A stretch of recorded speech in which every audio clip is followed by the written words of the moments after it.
Well, welcome everyone to Creation Life. We are glad that you're here with us. And we want to welcome those who are online at the different churches. We are partnering together with different churches, 10 different churches in the Chicagoland area, and people from around the world for this event. And so we're glad that you're with us. We do have a number that will get up on the screen later, and that number is for you to text in any questions you have, because we want to answer your questions as we go through this. This is a continuing series, and I'm excited for what we have in store. So for those of you who came and are live here at North Aurora, we have a little gift for you. And I briefly wanted to go through this and show you what you got. So the very first one, and I didn't even open it, is a notebook. You might have opened it yourself. It's a notebook where you can take notes and write down the wonderful things you learn through these meetings. Then you have a folder. And inside the folder, there are flyers. There's a study guide that you can do on your own that goes just a little bit deeper. And then the videos that we have for each of them. There are QR codes here you can scan to get the videos. And finally, there's a pen in there. We have our workbook, the journal. And this is a wonderful thing, a wonderful resource to have. And we use this as we go through these meetings.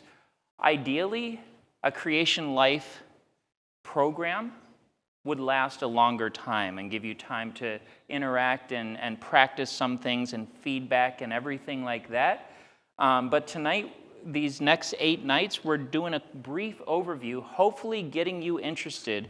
And there are areas in here where you can fill out, where you can answer, and you can take advantage of the work that we're doing. So we hope that this is a resource that you'll use. We hope that this is a resource that is important to you. So those are the gift bags, and if you've come in, if you've registered, you should have one, but we're glad that you're here, and welcome. And so if you're online, if you're in the Chicagoland area and you want to come out tomorrow night at 7 o'clock, we invite you to come on out, and you can grab one of these bags too. It's not too late for that. All right, so who are we? Well, we are Hope Route. We are 5 pastors, and there's myself, we have Paul, Lo, Sammy, and Gabriel, who's not with us tonight, and Adrian. And we've gathered together. We started this over the pandemic, where we couldn't get out and do series in person. And so we gathered together and did them together online. And we had a lot of fun with that. And we wanted to continue and thought, well, why not make it in person as well as online? So this is a first for us. And I want to bring Adrian up and let him introduce the speakers, because it's not just us this week. We have some special guests who will come and share more. Well, good evening, everyone. I also want to welcome you in Josh's church, so feel at home.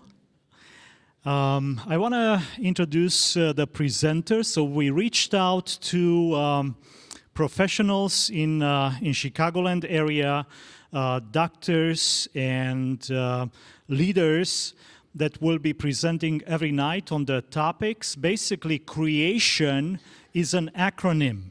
So each letter will stand for the topic for the night. C for tonight will stand for, anyone? Choice. So C is for choice, and I'm going to let Josh introduce our speaker for tonight. So I'm going to go to the next, if we can have the next slide. Yes, thank you.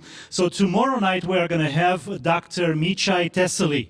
He's a cardiologist from Chicagoland, actually works for Advent Health.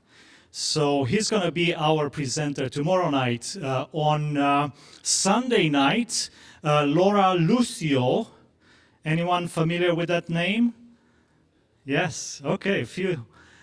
She's Matthew's wife. Matthew is the communication director for the Illinois Conference, and Laura will be, I'm sure, will be a lot of fun to have here on Sunday night. On Monday night, Dr.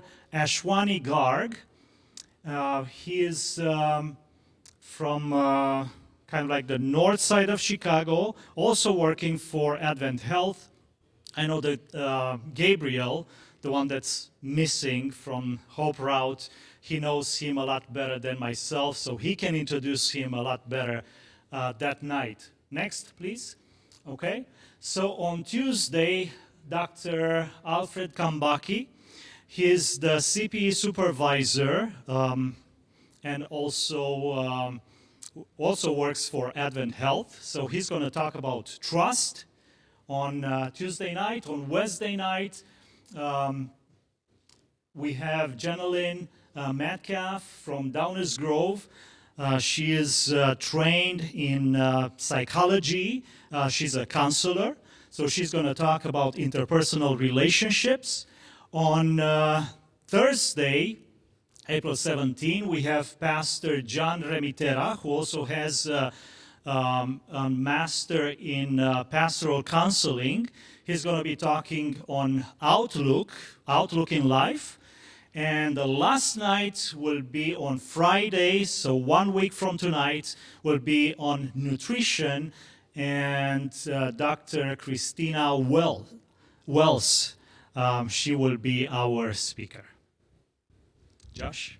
All right. Thank you very much for that. And so we hope that you will get something out of each night, something that you can take back. And for those, we want to get people online because we do have multiple churches joining us. We want to ask a question and get them putting things in the comment section. So if you're here, you guys can raise your hand one way or another. But for those online, I want to ask, if you had to choose a dessert, you go up to the dessert table, and there's some ice cream on one side, or there's some fresh fruit on another side, what are you going to choose? And don't worry, there's no right or wrong answer, because the ice cream's vegan, plant-based, or whatever. Or not, if that would change your answer. It could be whatever you would like, the ice cream or fruit. Okay, so here, people who are here, if you would choose the ice cream, raise your hand. Okay? Are these the honest people? Is this what we're saying? If you choose the fruit, raise your hand. It does depend on the fruit, right? Like I would take some fresh passion fruit or feijoa or mango any day over ice cream. All right. Well, those of you online, hopefully you're entering that in the comments section, and we'll check that out and read those. So, our speaker for tonight is Teddy Griffin, and he is the Chief of Staff for UChicago Medicine Advent Health. And in this role, Teddy is responsible for assisting the regional president and CEO in the strategic development and growth of all Advent Health assets in the Chicagoland market, collaborating with the University of Chicago Medicine and a variety of internal and community partners to optimize the total network and care across the region. With more than 10 years of healthcare experience, Teddy started his career in leadership as a leadership resident with the Adventist Health System based in Roseville, California. He served in several senior leadership roles at Adventist Health, including Executive Director of Strategy and Director of Rural Health Clinic Operations, which was recognized as having top decile patient experience in clinical outcomes during his leadership. Teddy earned his bachelor's degree in public relations and marketing from Union College, now Union University, and a master's degree in business administration from Loma Linda University in Lynchburg, Virginia. He also holds several certifications in health recruitment. He's Lean Six Sigma Green Belt and Rural Health Clinic professional. Together with his wife, Addison, Teddy enjoys playing music, recreational sports, going on adventures with their dog, Lucy. Having recently moved to Chicago late last year, Teddy is looking forward to all the diversity of the people and food Chicagoland has to offer. And he's enjoyed the wonderful Chicagoland winter. So welcome, Teddy. We're glad you're here with us today.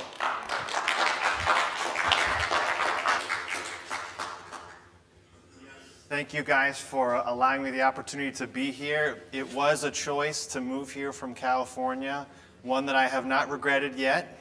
Thankfully, I've heard that this weather, the winter has been very slightly moderate compared to other winters. So I'm excited to see just how low can the temperature go. So we'll find out. Well, I want to thank you guys for being here and for really taking the first step on what this journey is going to be. I don't know how much you know about it, but you being here is a representation of already doing your part. Those of you who are here in person, those who are online, whether or not you're looking to make a radical shift or you came just to get a little bit better, the next week is really going to be focused on what are the spaces and the places in your life that are going to make your life whole.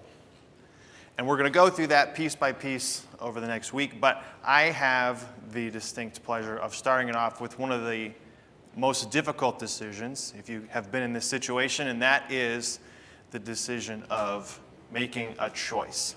Now, if you go back into the very beginning of the Bible in Genesis, you'll find that the very first gift that God gave his creation, Adam and Eve, was the gift of choice.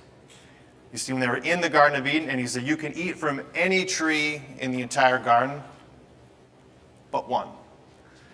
And so they had the choice, follow God's instructions or don't. And as we know, they made a choice, and the entire arc of human civilization was changed because of it. And so one of the first things that we can realize when it comes to choice is that choice is really the power to control the direction of your life. Adam and Eve, they made a decision. It impacted the direction of theirs. And when it comes to us in the day-to-day, the little minuscule decisions that we make throughout our existence, that controls who we are.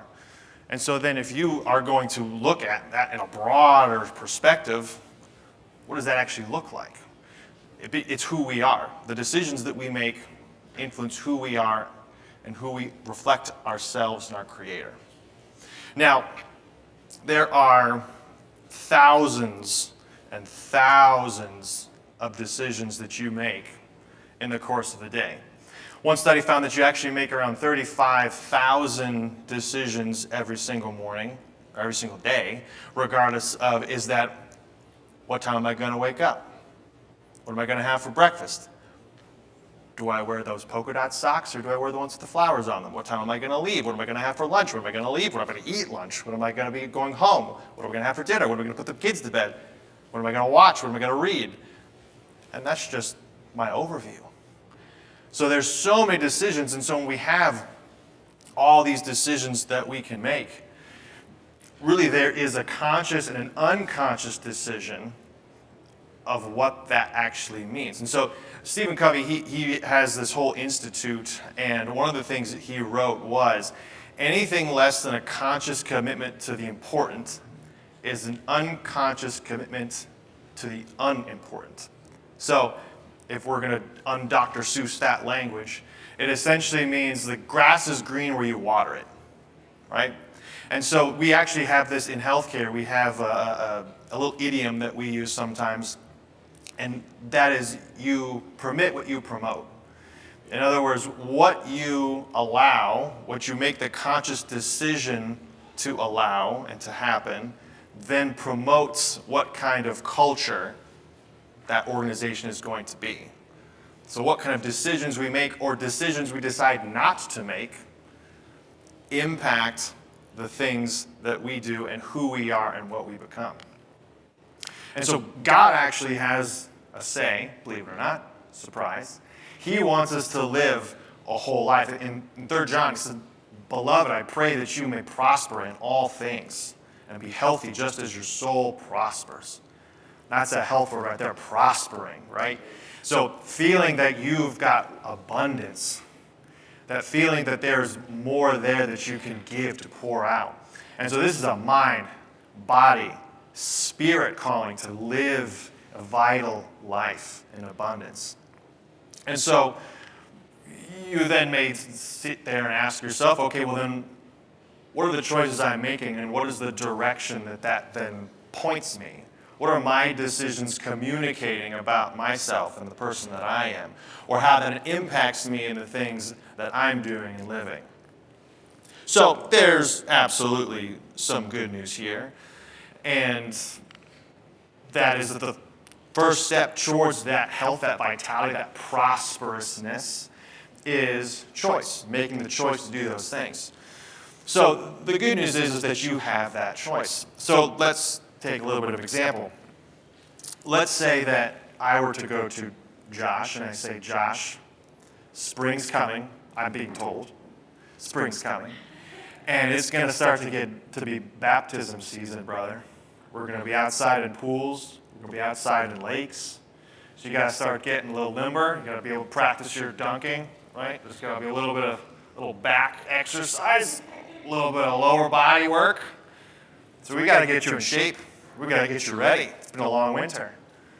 Now, if I were to go to Josh and I said, "Okay, Josh, here is your workout plan. You got to do these things." And Josh says, "Well, can I decide to do this thing instead?" I say, "Nope. You got to do just this. Nothing else. No change." How likely do you think Josh is going to be to stick to that plan? Yeah, thumbs down, major. He's going to say, "Well, I don't really care what you say. I don't want to do that." So what we actually find is this actually translates to a number of different phenomena. Kind of the first being that the ability to direct and choose our will actually has benefits back to us from a health perspective. And 9 out of the 10 of some of the biggest leading causes of death can be tied back to lifestyle choices. So things like cancers, things like cardiac disease, things like obesity, diabetes, diseases of despair like loneliness and depression, all tie back to decisions that are intentionally or unintentionally made that then impact those health outcomes. And so we actually see this in one of the writings of a poet where he said, "Freedom is the right to choose." Archibald MacLeod said this. "Freedom is the right to choose, the right to create for oneself the alternatives of choice. Without the possibility of choice, a man is not a man, or a woman is not a woman, but a member, an instrument, just a thing." And so that's what you become. If you don't have any level of autonomy, you don't have any say, you're essentially just a dead fish flowing in the current.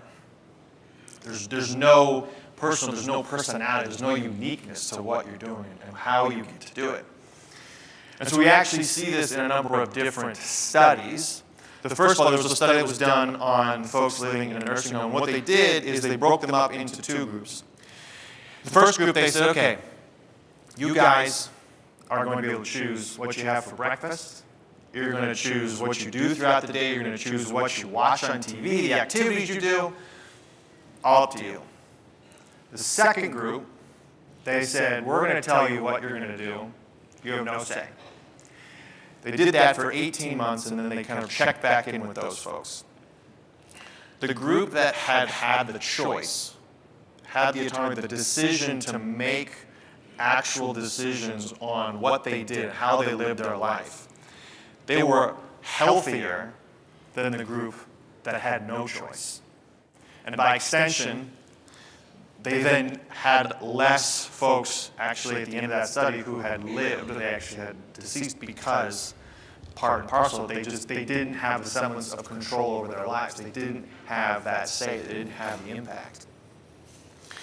And so that then leads us to the thought of the theory of choice, the reality of choice. This actually has intrinsic benefits. Just like the example we talked about with Josh, there is a motivation factor where you're the one making the decisions. You're more likely to follow through with those decisions because you're the one who's making the decisions.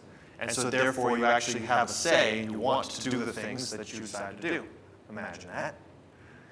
And this is actually also outlined in another study. There's a Yale surgeon who was doing some study on patients and cancer treatments. And so he was going with these cancer patients and he said, okay, you can pick which way we go on treating this cancer. And what he did was he looked at similarities and the differences in how those patients who chose, how they experienced symptoms as compared to the ones who did not, who just went along with what the doctor said. And what his research found was that the individuals who had that autonomy, who took an interest and built and went into their care, they actually experienced or perceived fewer side effects because they had the choice. It's one of the reasons why when we talk with many physicians, one of the things that is important to them, which would be important to you, is I want to have a say in how I get better, how we treat me. I want to have a say because if I'm just going along, I'm nothing but an instrument, a thing. And so there's actually health connections. We are healthier when we make the decisions for ourselves. So the choice of happiness actually allows us to live a healthier life. Now, I talked a little bit about the good news. Here's the not so good news. There are a lot of choices you got to make, right? There are 35,000 we talked about before. And let's just make a real practical example of this. When was the last time you went to the grocery store? Have you seen how many cans and jars of tomato sauce there are? I mean, dozens of brands, dozens of flavors. How do you keep that straight? I mean, you go down there and it's just like as far as the eye can see, choices. You ever been to Trader Joe's?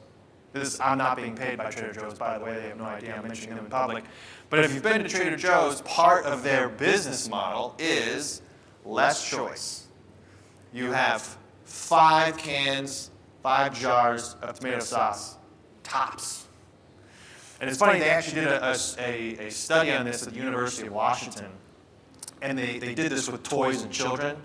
And so what they found actually is when there were less choices, the participants actually were much happier with the product and actually went back for the same thing again with much more joy than the control group who had all the different toys to choose from. They weren't as happy. So having too much choice gets a little bit tiresome, right? It just kind of overwhelms. There's a lot of things that we have to then sort through and sift through. So the impact of those choices is good. We know this, but when you have too many, it can kind of be counterintuitive to actually making the choice in the first place.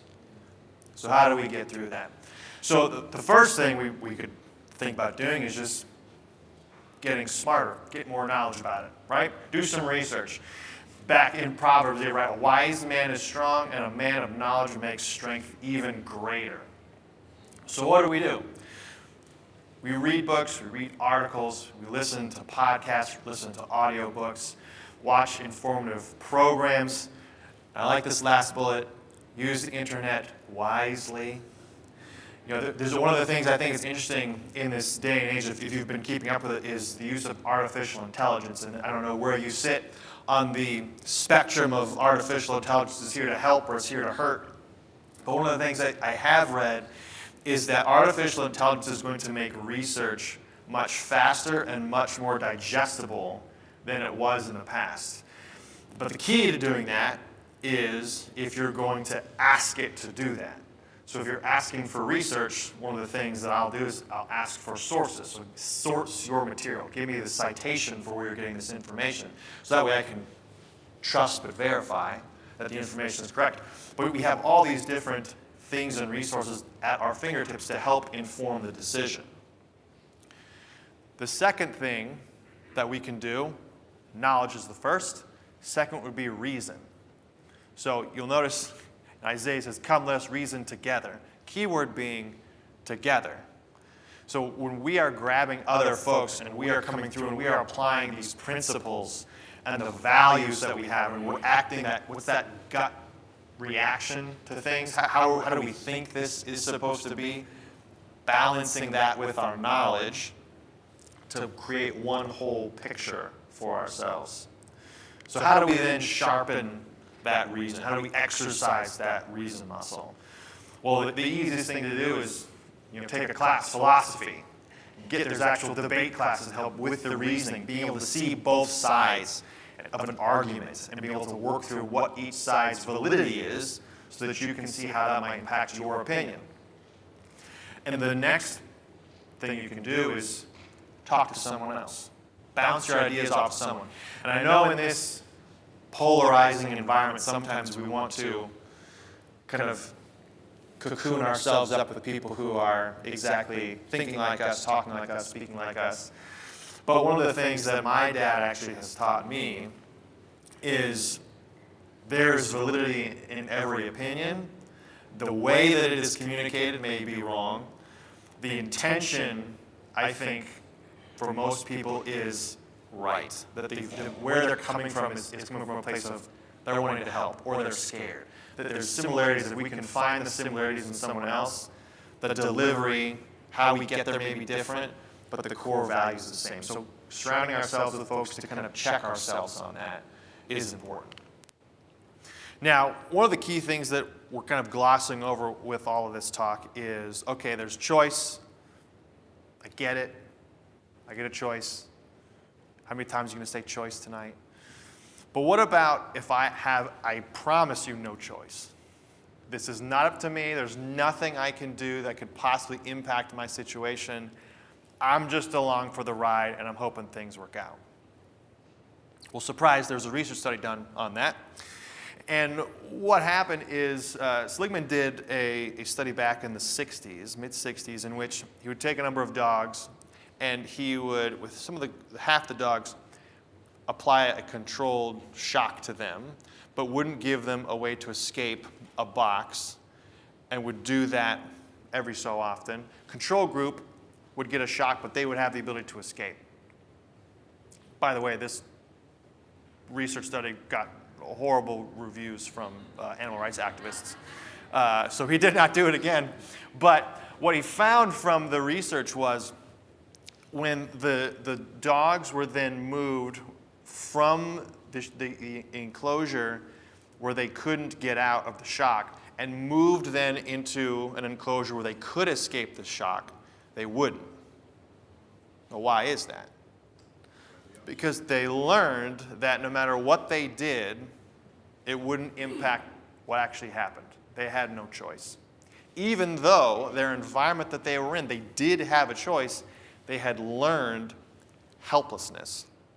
And so what we actually see, this learned helplessness, in the mid-70s, a decade after this study happened, is this was actually tied to a number of folks with depression. And what they found is that folks who had suffered a lot of traumatic experiences in their life learned this same helplessness behavior because they felt like they had no choice. And so that then brought about this depression, this feeling of helplessness. So if we start to feel like, hey, I actually have no choice here, we can teach ourselves and believe that we actually have no say in what's going on. But the reasoning part has been turned off of our brain. We've been scientifically rewired to believe that we don't have a choice. So what is that science? Well, as you probably noticed from the breakdown, that was given on all the speakers by Adrian, I'm the only non-clinician in the group. But thankfully, I'm a very, very decent researcher, so I'm going to fake being a scientist until then. So the frontal lobe is the place where we do the most of our reasoning, right? It's also the place in the brain where we do a lot of our long-term strategic planning. We do risk analysis. We do our judgment calls come from there. Fun fact, it's also the percentage of the brain. Human beings have the largest percentage of their brain taken up with the frontal lobe. It also explains why my dog, Lucy, who was also previously mentioned in my bio, doesn't have the same ability to decide not to run after bunnies, which she's never seen before until we moved here. The frontal lobe, when it is compromised, especially when we are in our formative years, because many of you probably knew this already, doesn't finish developing until around 25, which is why you can't rent a car without a surcharge until you're 25. When you don't have that fully developed and that fully exercised, you start to develop compromises in that reasoning. And so when you have a compromised frontal lobe, you then start to lack some of that connection that helps push the learned helplessness that we talked about prior, which can then lead to depression. And if we're tying this back into wellness, what you actually see is you then start to see the loss of the ability to do understanding, increasing the chances of risky behaviors. Even though we know things aren't good for us, it doesn't really matter because our reasoning is compromised. We've lacked the restraint to do otherwise. So our brains are literally telling us, yeah, I get it, but this feels better. So, coming back to where we started, right? We have to then choose to exercise the frontal lobe like a muscle, right? Because the brain is, in fact, a muscle. So how do we do that? Well, one of the easiest ways is to think more positive thoughts, oftentimes easier said than done. But then it's, in that case, doing the fake it until you make it exercises of getting more sunshine, getting some of that serotonin into that vitamin D into your system to move, getting oxygen into your body, getting good carbohydrates, listening to uplifting, encouraging music. There's a very strong tie to music and mood. And so being able to put in the music that really uplifts your spirit, especially if it's words and lyrics that are tying into that personal feeling of enlightenment, that also helps. So when you're then going through this choice, you're making the choice, I'm going to make better decisions. You want to make sure that you're focusing on what's within your control, right? Widening out the things that you cannot deal with. What are the things that I actually do have autonomy over? And being mindful of not making the best decisions when you're hungry, when you're angry, when you're lonely, when you're tired. If this were a bio of me, my wife would make sure that I added hot instead of hungry. So hangry in my household means hot and angry. Because when the temperature is above 95 degrees, oh man, I get a little bristly, I won't lie. And then finally, being able to know that you just gotta make one choice at a time. You're not here to boil the ocean, eating the whole elephant, however many more metaphors we can put out there. You just gotta pick one choice, focus on that one. Now, that brings us to here in this moment. And I'm sure many of you are already doing some of the calibration in your brain of, okay, well, what does this mean for me? What are the choices that I'm going to make? And if you go through the rest of this series, and you're tuning in, you'll likely have that same thought every single day. How does this impact me? Gut check, how do I feel like I'm doing in this area? Is it something that I do well? Is it something that I could choose to do a little bit better? And that's part of this exercise, right? It's a self-reflection on where am I, how am I doing, being honest with yourself about what that means. And there are going to be times along your journey where you fail. I don't think anyone here would promise you that this framework with these priorities, that you're going to be 100% successful at every single aspect of the creation series. But there's someone who helps with that, right? One of my favorite Bible verses, since I was a kid, I think it was maybe the first or second one I learned, but don't be afraid, don't be dismayed, God's got me.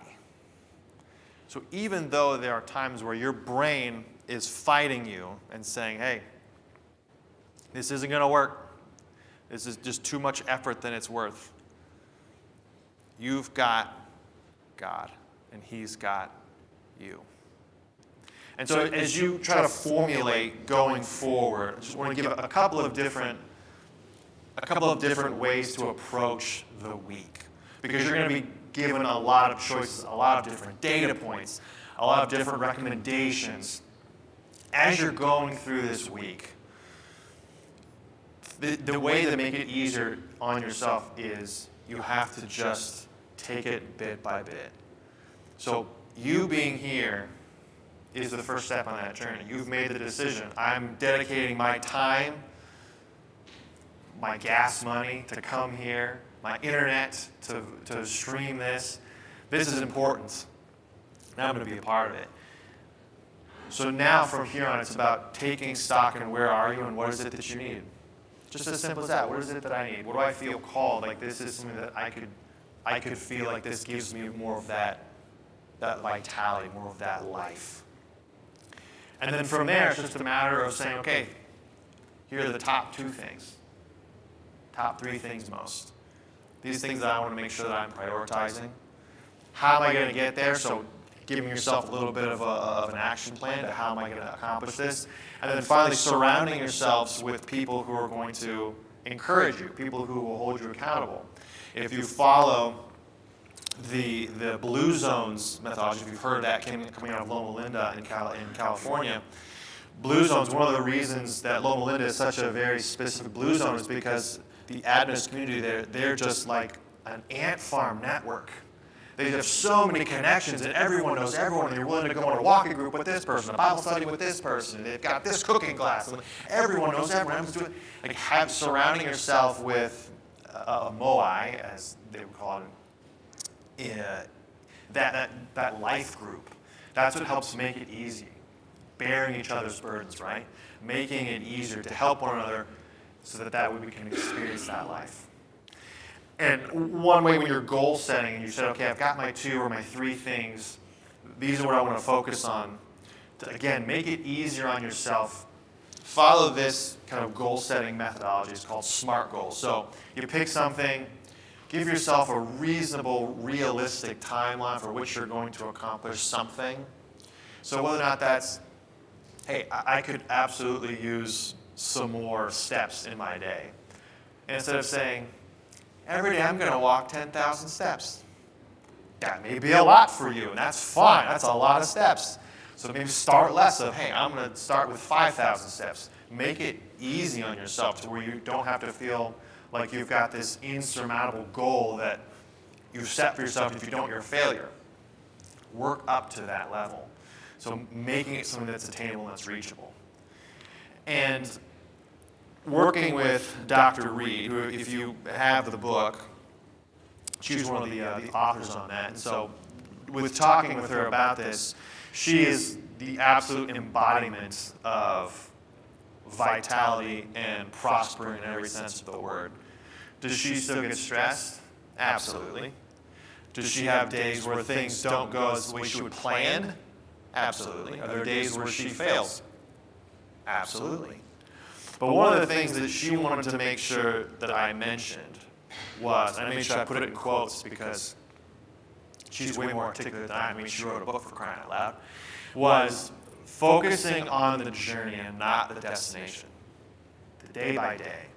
Consistently press toward the mark with challenging yourself to do more than you think that you can. And when I was talking about that, I just thought about that, the verse in Corinthians that says, God's strength is made perfect in weakness, right? When we can't do more, He helps fulfill us with His strength. Our bodies are fearfully and wonderfully made, capable of more than we can ask or think. And if we choose to say yes to God's principles, we will have abundant life. So here today, you're sitting right here at the precipice. Whatever this week means for you, whatever you're looking to get out of it, you're not stagnant. You're not stationary.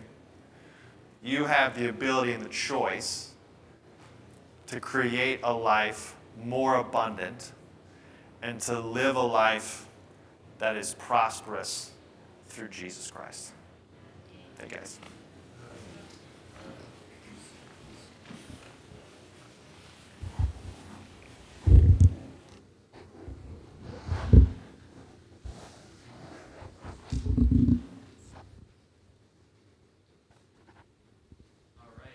I want to welcome up my colleagues, and we're going to just spend a few moments, have a brief discussion here.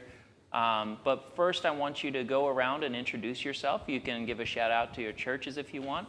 I think I introduced all of them. I'm not sure I introduced myself. So, my name's Josh Voigt. I'm the pastor of the North Aurora Seventh-day Adventist Church, where we are at today. My name is Adrian Amarande. I'm the pastor of the Joliet Seventh-day Adventist Church and also the Addison Romanian Church. My name is Paul, and I'm the former pastor of a 4-church district for Illinois Conference. I'm now employed with Advent Health as the manager of spiritual health for the Glen Oaks Hospital. Good evening, everyone. How is everyone doing? So my name is Samuel, and I have the privilege of serving 3 churches in the area. One is in LaGrange, one is in Burbank, and the other one is on the north side of Chicago. It's called the Lakeview Seventh-day Adventist Church. And I want to say hello to all my members who are watching here. All right. Well, we're glad that you guys are watching online, and we are going to have this brief discussion and have some question and answers. So you should see up on the screen that phone number. Go ahead and text your questions in. If you're here live in the audience, you can text your questions in. We'll have those for later. But I wanted to start by asking you guys a question. When was the last time in your life when you were confronted with a serious choice about how to care for your wellness? What was the process that helped you make that decision? Well, I can start last night. Last night, because I struggled going to bed on time or at a reasonable time, right? So what happens if you go to bed late? How's the following day going to go? Not so good, right? So, pray for me, because it's still a journey in my own life that, I need to be in bed and sleeping by, hopefully 10:30, 11 o'clock. So, it's still a challenge, and I'm not sure that I have a process that I can deal with it in a healthy way yet. All right. Anyone else? I'm struggling with a slower metabolism. Anyone else? So I realized that if I do my 5,000 steps or more, I sleep better, and I'm rested the next day. So also, if I don't eat after, let's say, 5 p.m. Yesterday was my youngest son's birthday, so I came home after 5 o'clock. We had a cake, and we had to wait for a little bit, so I ate that slice of cake around 8 o'clock. Do you think I felt it? I did. So I need to follow those principles or the things that I discovered that work for me. Sometimes we make an exception. We may feel the consequences, but let's go back on track. All right. I would say for myself similar, and lifestyle change. So this year I'm 58, and for the first time in my life, I'm feeling older than the numbers. So sciatica strain and back pain and all this whatever, man. So I decided, I needed to lose some weight. Motivated by this gentleman here who lost, 40 pounds or 35 or 55. And we actually are also, as a group, we have a motorcycle team, well, 3 of us here. I call it Road Rash, and we rode around the lake a few years ago. So things to keep ourselves in fair health. But yes, my motivation and deciding factor was which diet to choose. So I actually chose one. I did it for a month. I lost 14 pounds.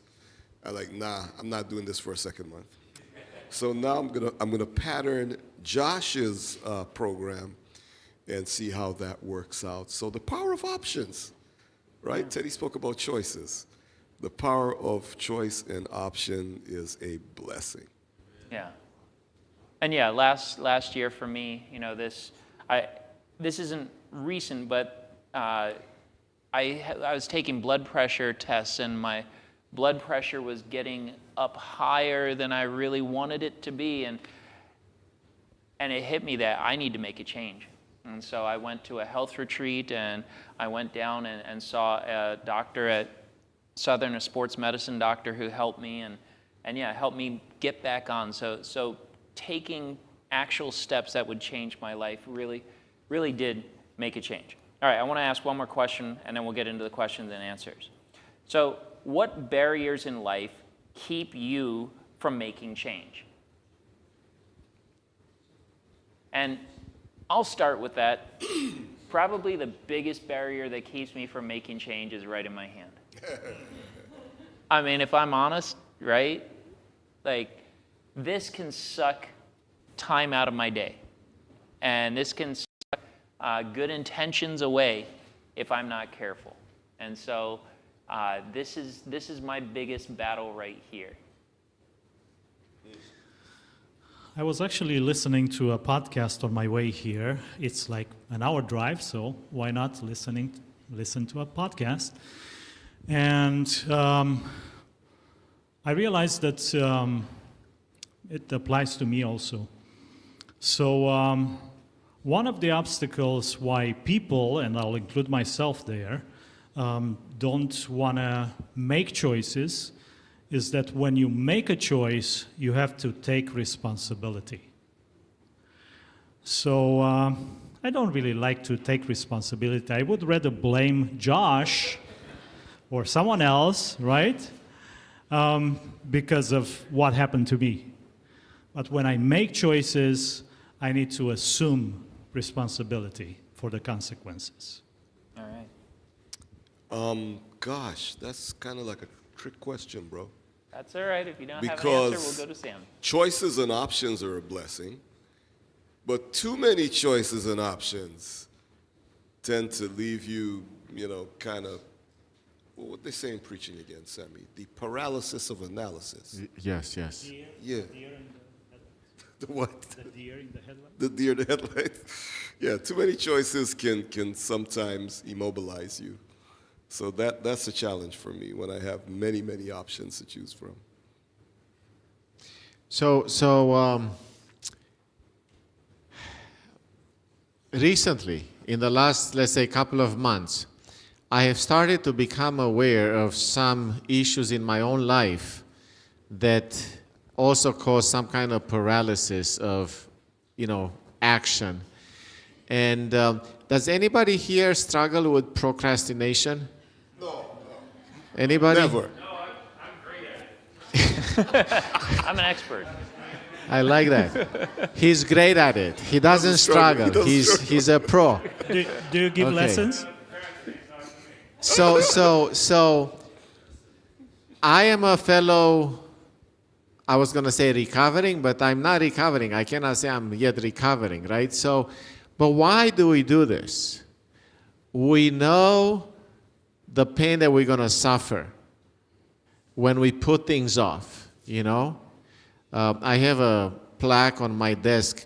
It says, if it wasn't for the last minute, nothing would get done around here.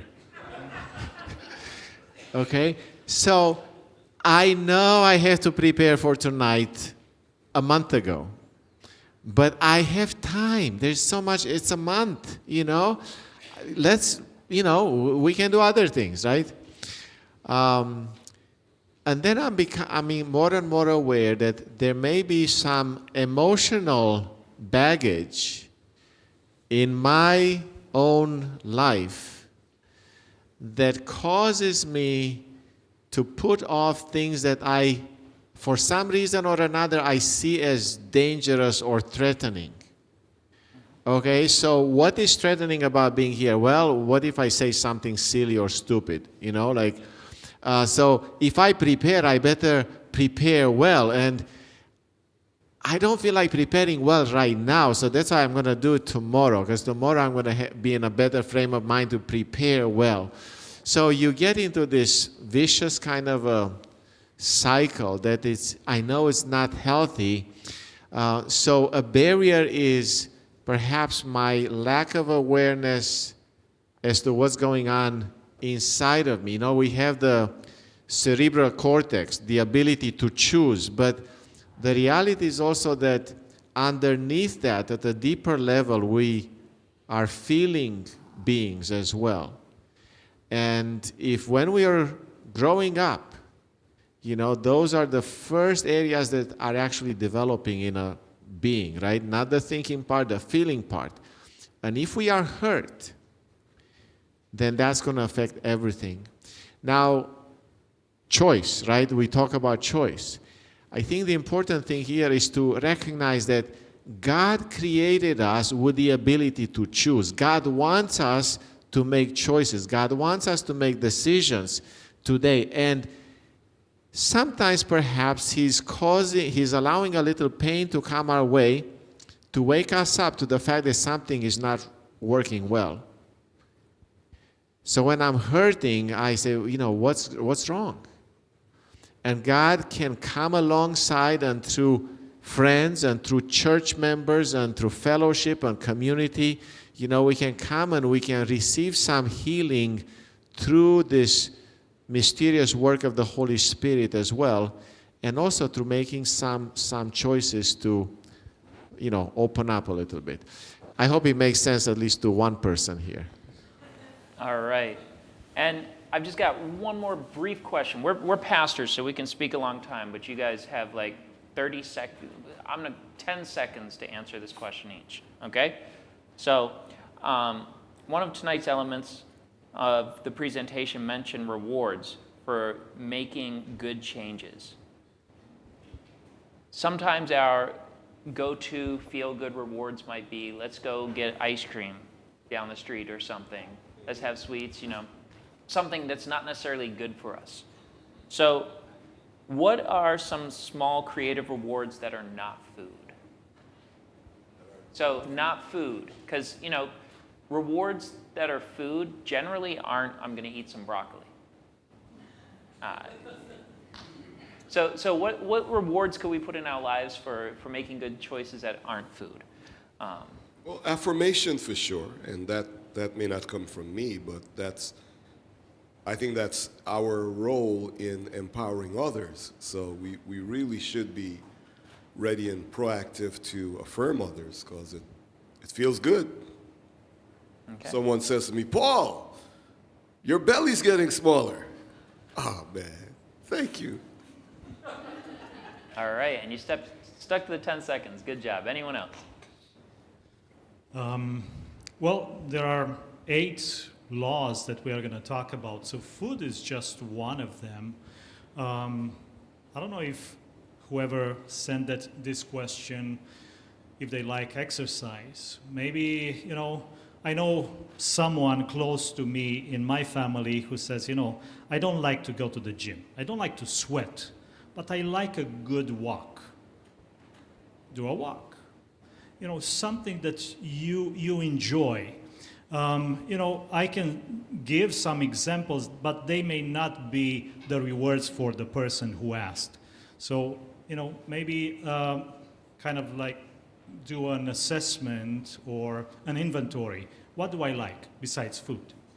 And then choose something that's healthy. Yeah, and I think that's what I've done. When I was working on my dissertation, I'm a procrastinator, and you can't procrastinate forever. So I would set goals, and I'm also a fan of Legos.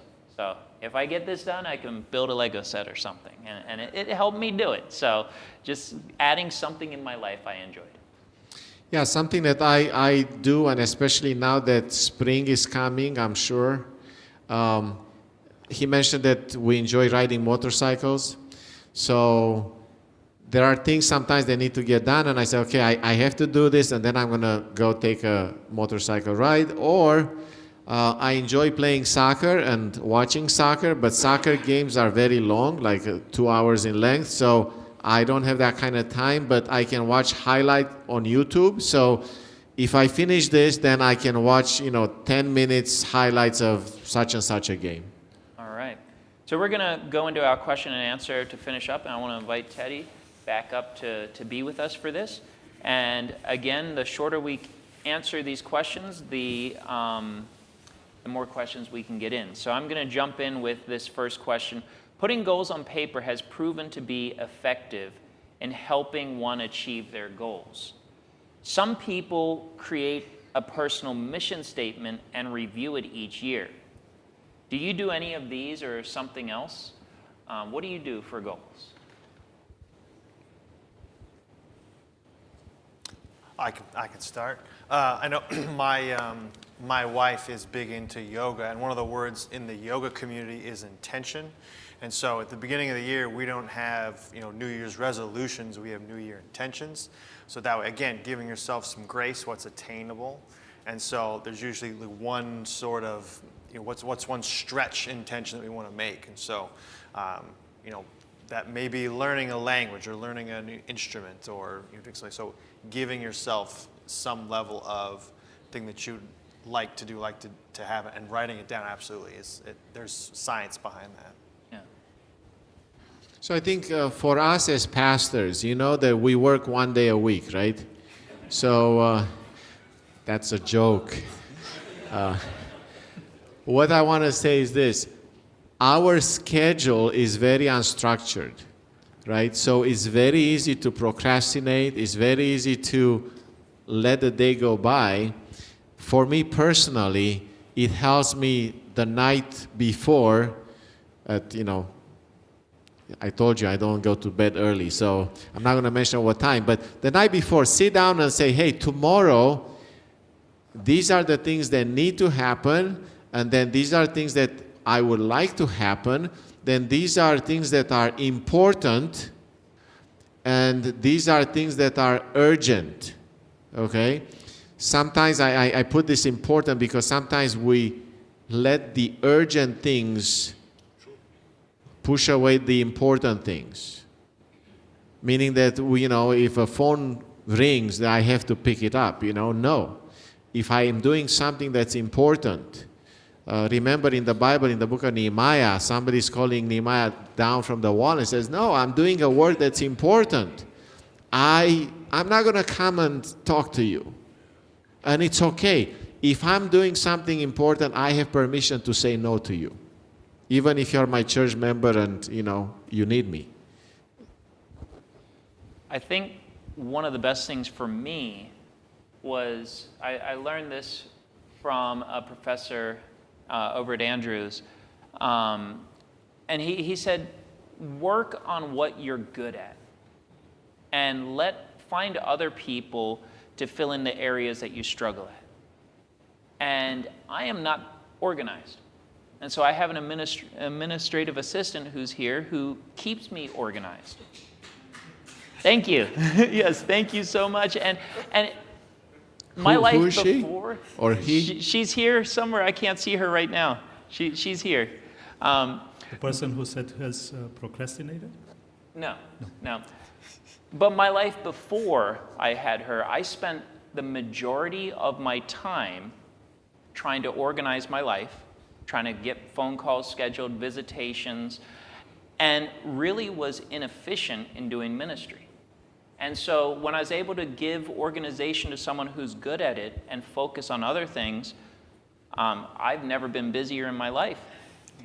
But my ministry is productive. I can do what God called me to do. And so that's what I would say is, if you're having trouble making decisions, try to let some of those decisions go to the areas that you're weak at. let other people help you in those areas. Build a team, build a community that can build up those areas so you can work on what you're good at. Maybe one quick example. Instead of saying, this year I want to do 10,000 steps a day, go with this year I want to be more active. And then you can start, at your level and work incrementally. Add more. Or, and then it gives you more choices. You can add a sport. You can add something else that is part of that being active. And you can go, to other areas where you can, or you want to be improved. I want to eat healthier. And then choose some choices and add to it. All right. We've all made wrong choices and we've had to face the consequences, right? Mm-hmm. Mm-hmm. So how can we learn to accept God's forgiveness for those choices and then move on? Well, knowing Jesus certainly helps. If you don't know someone, it's easy to make the wrong assumption. So getting to know Jesus certainly helps. And if you know him, then you're familiar with his forgiveness and his empathy and his compassion. So what does Jesus think about you making wrong choices? He's cool, man. He's like, me and that guy over there in the purple shirt that's very good at procrastination. He understands. So why am I asking this? It's because we grow up, right, with godly parents who are trying to do good for us, right? So then when we make bad choices as children, what is the role of a parent? To correct, to redirect, as he says. Sometimes that can come through punishment, right? Chastisement. So I grow up with this idea that God is like who? Like my parents, Dad, your mom. right? So when I make a bad choice, God is gonna zap me. But that's not who God is, right? So I think many of us struggle with this, and I feel the quiet in here. God is still loving us. God is still accepting us, even when we mess up. So the question, I think I have it here, how can we learn to accept God's forgiveness for those choices and then move on? Knowing that, yes, we messed up. Yes, God loves us still. And God wants us to do better. And he's not condemning us. The Bible says there's no condemnation for those who have a relationship with him. We are his children. He knows that we are dust. So know that God loves you. There's nothing you can do to make him love you less or love you more, because he already loves you so much. And there's tremendous, this idea that God accepts me with my weaknesses, with my faults, brings tremendous freedom to make a better choice next time. Can I reference another podcast? Someone was talking about the difference between forgiveness and reconciliation. And was saying basically, Jesus forgave us at the cross. No question asked. Unconditional forgiveness. And he gives that to everyone. But then reconciliation takes two people. So that's where we come in. So accepting that forgiveness, is my part. And I want to read one verse from Romans 5 and verse 8. But God showed his great love for us by sending Christ to die for us when we became better. No? No. When we asked for forgiveness while we were still sinners, Christ died for us. So his forgiveness is already given. It's up to us to accept it. Yeah. All right, next question. What do you do when you have too many choices to make? You procrastinate.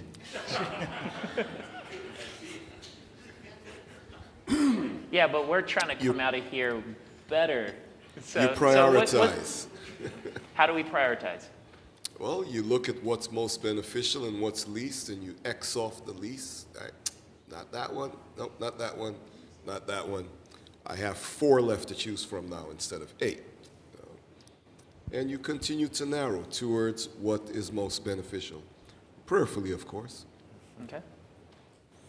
And I think a lot of it also is giving yourself permission to have things not work, right? I think in the, so many articles are the best toothbrush. That insinuates that they are not the best toothbrushes and you may have it. And so when we go into that mindset of there is one ultimate choice, and if you don't choose that one, you are choosing lesser.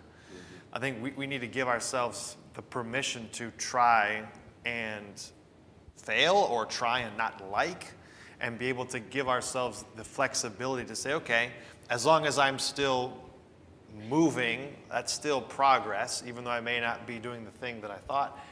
The act of still making the intention, the action, is still progressing yourself forward.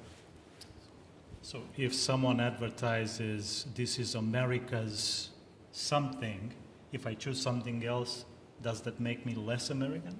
I guess it's the eye in the beholder, isn't it? Yeah. Yeah, so going back to the pasta sauces or tomato sauces, when you're in the store trying to choose something, there have been times, not with sauce, but others, where I'll do a quick Google search. What should I choose? Because I'm standing there and I don't even know what to choose. But I think sometimes we're so paralyzed by so many choices, just pick something and move forward. Try one. If you don't like it, get something different the next time. So. Or, you said you Google, but I also look at the reviews, what other people experienced.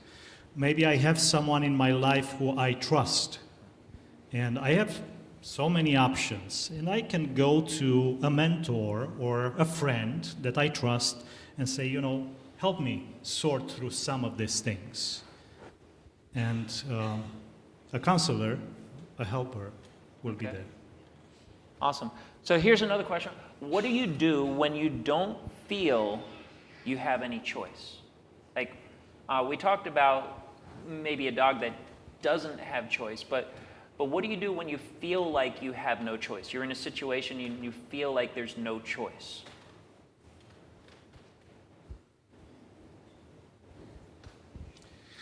So that's a good question, and that's one of the reasons I like this Creation Life program, is that it is a whole person program dealing with physical, mental and spiritual, yes. Physical, mental, and spiritual. If I feel that I don't have a choice, I remind myself that my Father in heaven loves me. And although the situation, the way I see it, has no solution, God has a solution, and I make a choice to trust Him. I make a choice to allow Him to deal with the problem, and I make a choice the decision to surrender my life to Him. So anybody here remembers that serenity prayer? Do you know what I'm talking about? It says something like, God, grant me the serenity to accept the things I cannot change. Give me the courage to change the things I can, and give me the wisdom to know the difference. So yeah, sometimes in life we may feel like we have no choice, and that is, if you are a Christian, then our Father God, we can go to Him with that perplexing matter. Well, in the example that you just gave, help me to accept the things I cannot change. Even that is a choice, the attitude that I have. I cannot change the weather, right? It's not spring yet. But I can still be happy, I can do some things inside, or I can put some clothing on and still go out for a walk. So my attitude, I have that choice still. Yeah, and that's something I want to make sure that's not missed, because how you react to things is a choice. And we are a reflection of our Creator, and so when we choose to react a certain way, we then also are a megaphone for the lifestyle and the spirit that He's given. Yeah, I paused when you asked earlier, Josh, because my thought was very sober. And there is an aspect of loss of choice that leads to disillusionment. And after being disillusioned, for many people, even death. As chaplains, unfortunately, it's something that we see more than often. If a person is not aware that there's another option, there's another choice, there's another reality, there's another medium that you can access that can free you from the disillusionment that you're feeling right now. That's the joy of sharing and ministering. But I think even for us, sometimes we can forget the option of Christ. For whatever reasons, we can, in our humanness, we can be so overwhelmed with whatever it is that is overwhelming us that we forget there is another option. Yeah. And that is to truly rest and abide in Christ and His faith. Okay, we have a question that's coming in online. It says, what do we do if we feel our reasoning is impaired by bad choices? And I think, for me, this kind of answers the next question. So I'll let you guys answer this, and I'm going to ask this next question, and I think this next question is my answer to their question. That's not fair. So I'll throw it to you guys. Hold the ace. Can you repeat the question again? What do we do if we feel our reasoning is impaired by bad choices? What if it's impaired by who knows what? Like it doesn't matter really why. I think the question is, what do we do if we feel that our reasoning is impaired? Well, again, if my Father in heaven is my Father and loves me, and I can rest in His love, all I can do is I can do my best and trust Him with the rest.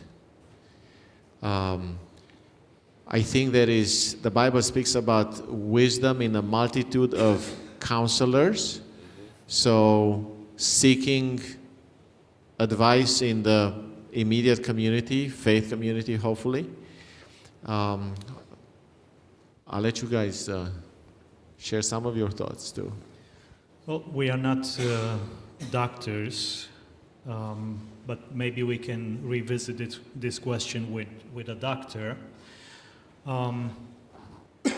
But I guess depends on what kind of impairment it is. I understand that the mind, the brain is pretty flexible. Some of the functions of the brain can move from one part of the brain to another. So you have people that went through an accident and they lost, motion or some, abilities, and then the brain kind of relearns even if one side is affected. So that flexibility of the brain is, again, a marvel of God. I think we need to include God in every decision. Ask God for, wisdom, ask God for healing, and, again, surround yourself with people that will help, people that know what they are doing and are experts in that area. So I have, you sparked something in my head here. So we have a good friend who's in Florida. He's a pastor, Greg Leordan. So I was talking to him many years back. We were on the beach, and he was memorizing scripture. Okay, he was going through John, the Gospel of John, and as we were walking, he would tell me, recite the Gospel of John. It was amazing, and I'm like, why are you doing this? And he told me, and I think he would tell everybody this, that when he was in his youth, he was kind of a drunkard, and he said, alcohol killed my brain, and my memory has been so bad. But I have prayed to God, and I have asked God to help me with my memory. And he said, I'm praying and I'm memorizing scripture, and he was so happy because he felt that God was answering his prayer, because he was, here reciting to me the book of John. Amen. So, again, the Bible is a wonderful book that can, I believe, bring healing even to minds that may be impaired. All right. So, Teddy, your talk, I think, touched on a great answer for this. There's 4 pages in this book. If you're here and you have this book, page 20 to 24 talks about the frontal lobe. And, if we're impaired in our decision making, we should do what we can to exercise and to train and to nurture and give the best environment to our frontal lobe. So that's a second answer that I have. But this final question, and we got to be real quick with this. How can accountability support groups help us make decisions, help us make choices? And this would be my answer to the person who's impaired. If you find that you're not able to make a decision, delegate that decision to someone you trust. It might be a health professional. It could be a psychiatrist. It could be a loved one. But find someone that you trust to help you make that right decision and delegate it to them. So any other, how can accountability support groups help us make choices? Yeah, I love the idea of shared accountability, not just for redirection, but also to remind us who we are. Sometimes we tend to forget even within the recovery process. So if I'm a 12-step attendee, beginning I have to say, hi, my name is Paul, and I'm a procrastinator. And hello, Paul. Yes, good to meet you, Sammy. A month later, within my regress, Sammy, as a confidant and accountability partner, may say to me, Paul, remember who you are. You're a recovering procrastinator. Get on with it, brother. Right? Sammy may have to remind me. And I think that if you don't know who that person is or where you're supposed to go with this, like who's the source, then I would go to the person who you feel like embodies that trait. Like maybe they're not someone who is a professional, someone who's not trained in that. Mm-hmm. But if you know, hey, this person I know, they're really good about making sure that they get their things on time. They're really organized. I'm going to go ask them about this and how they do it. And that's at least a place to start. Mm-hmm. The person that does it well, in your opinion. Beautiful. All right. Well, I want to thank our panelists, pastors, Teddy, for being up here and taking part in this question and answer. I want to thank you guys for sending in questions. I know there were a few that we didn't get to. We'll try to answer those in responses. Thank you for sharing those. But I just want to leave us with a couple action points that we can take home and make it practical. Again, these are taken from this book. The way this book is designed, there you'll notice the different tabs, the different color tabs. Each one is for a section. So Choice has some action points that you can add to your life. And so the first skill builder point I want you to take home is to think outside of the box. Write down, when you have a choice to make, write down 3 different possible solutions. Because we might always default to the same thing. Like we might always like going to Mod Pizza for lunch. But we can think outside of the box. Well, where else could I go? Write down some different options. So that's the first skill builder. Try to make decisions when we get stuck in ruts, and try to think outside. Try to broaden your horizon. The second skill builder knowledge is knowledge brings power. That we should be increasing our store of knowledge, doing what we can. As it was mentioned in the presentation, instead of just doom scrolling on the internet, read an article, listen to a book, learn something new. Keep adding knowledge to your brain. The third skill builder exercise is to exercise your intellectual muscle. So sometimes we come to decisions and we don't have all the knowledge we need. We don't have all the information we need to make a choice. So what do we do in those moments? And in those moments, we need to use our reasoning and principles, the common sense, to help us make decisions. And so we want to build our common sense. We want to build our principles. We want to build our reasoning. And for me as a pastor, a great place to do that is in the Word of God. That helps guide me. So when I don't have all the information, I rely on that tool set to help me make the best decision I can. And finally, step 4, and we talked about it, is the frontal lobe. Skill builder 4. How we watch, read, listen, eat, drink, what we do, all these things affects our frontal lobe. And it affects that judgment portion of our brain. We want exercise. We want good food. We want rest. We want water. We want sunshine. We want the creation in our life. And so take some of these. Try some out. See what you can do. We have some books that we want to share with you at this time. So I don't know if Adrian, you want to speak to those? At the end of the chapter for tonight on choice, there are, I believe, 44 resources listed there. And we got 3 of them, 3 books recommended by our speaker. So you can see them on the screen. You can write them down. But I also want to give out a book. Teddy mentioned it earlier. Dr. Reed is one of the authors. So it's the book based on this book, the whole program was basically built. So we have one that will give out every night.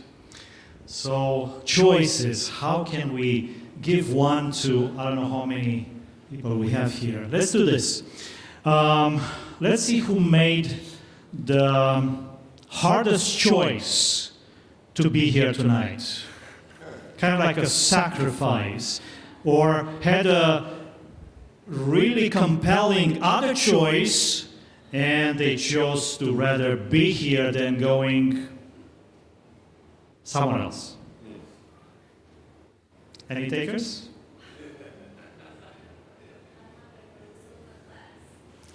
So you chose to be here instead of Zumba class. Okay. Anyone can beat that?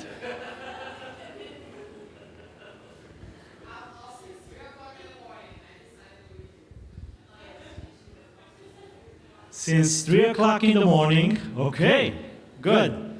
Anyone else?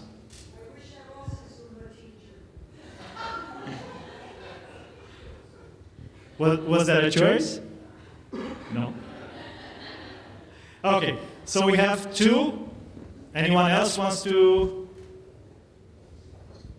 add their name? Okay, so between the two, which one do you think?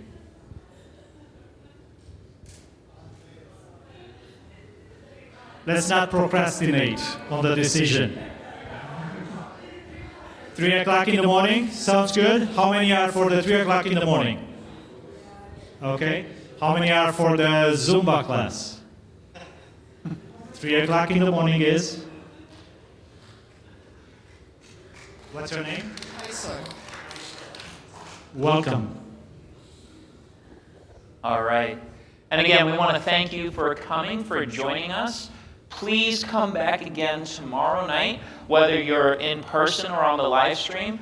Please join us again tomorrow night for rest and continue this journey. Take these books, use these books. When you come back tomorrow night, we'll have another study guide that's in the folder. We'll have another one for you. Teddy, I want to thank you so much for coming and being with us. Guys, thank you for being here. And I just want to leave you with a blessing. John 10:10 says, I have come that you may have life and live life to the fullest. And may God bless you. May He help you make those choices. And as you make those choices, may you enjoy the life that God has for you. God bless. We'll see you again.